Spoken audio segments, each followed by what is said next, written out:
قدم فريق سعودي عرضا شفهيا للدولي المغربي سفيان أمرابط المعار لفريق مانشستر يونايتد الإنجليزي لكرة القدم من أجل انتدابه في الميركاتو الصيفي المقبل. وأوضحت وسائل إعلام خليجية أن الدولي المغربي تلقى عرضا من أحد وكلاء اللاعبين الذي أخبره بالقيمة المالية الكبيرة التي يريد أن يدفعها فريق من دوري روشن السعودي للتعاقد معه بداية من الميركاتو الصيفي المقبل. وشددت المصادر نفسها أن العرض السعودي جاد للانتداب أمرابط، مشيرة إلى أنه سيتم التواصل مع مسؤولو فيورنتينا في الموضوع لشراء ما تبقى من عقد اللاعب المغربي.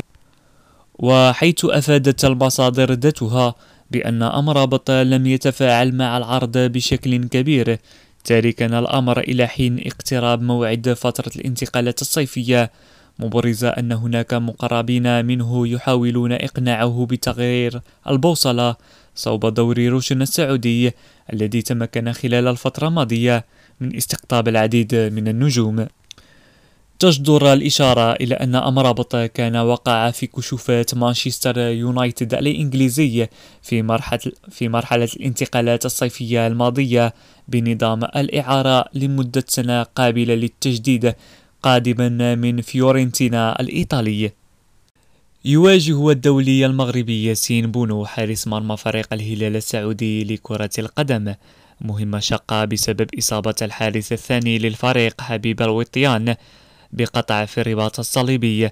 وأعلن الهلال قبل ساعات قليلة عن إصابة الوطيان بقطع في الرباط الصليبي والغضروف، مشيرا إلى أنه سيجري عملية جراحية عاجلة خلال الأيام المقبلة.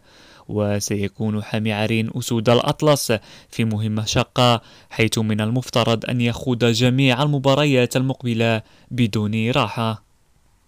وبات الهلال بعد إصابة الوطيان لا يمتلك سوى لاعبين اثنين فقط في حراسة المرمى، هما المغربي ياسين بونو والسعودي الشاب أحمد أبو راسين.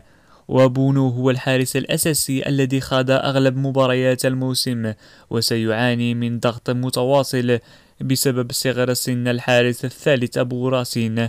وتعد الإصابة التي تعرض لها الوطيان في الرباط الصليبي الثانية التي تضرب الهلال هذا الموسم بعد البرازيلي نيمار دا سيلفا الذي عانى منها أيضا خلال أكتوبر الماضي. السلام عليكم، لا تنسوا الإعجاب بالفيديو والاشتراك في القناة تشجيعا لنا لنستمر بنشر المزيد إن شاء الله.